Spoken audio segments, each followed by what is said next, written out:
শিক্ষকদের তো আজকে বাধ্য করা হয়েছে তাদেরকে রাস্তায় নামতে, কারণ তারা এদের মধ্যে তো একটা বড় অংশ যোগ্য শিক্ষক, সেটা তো প্রমাণিত। সুপ্রিম কোর্ট বলেছে, হাইকোর্ট বলেছে, এদের মধ্যে একটা অংশ যারা দুর্নীতিগ্রস্ত, যারা টাকা দিয়ে চাকরি পেয়েছে, তারা বাদ দিলে বাকি অংশটা তো এরা যোগ্য শিক্ষক।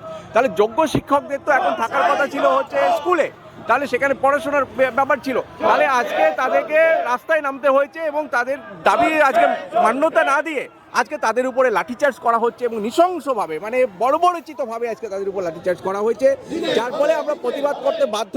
আমরা সেদিনও তাদের পাশে ছিলাম, আজও আমরা রাস্তায় নেমেছি, তার প্রতিবাদ জানাচ্ছি। কারণ এই যে যারা যোগ্য শিক্ষকরা কাজ হারিয়েছে, এটা মূলত আজকে রাজ্য সরকার চাকরি নিয়ে যে দুর্নীতি করেছে, তাদের যে এজেন্সি, তাদের যে এজেন্টরা রয়েছে, তারা যে কোটি কোটি টাকা খেয়েছে, ঘুষ খেয়েছে, তার পরিণতিতে আজকে এই ধরনের চাকরি গেছে। অতএব এই কারা কারা এই দুর্নীতির সাথে যুক্ত আছে তাদেরকে আজকে ধরা হোক, তাদেরকে আজকে জেলে পড়া হোক, এই দাবিও আমরা রেখেছি।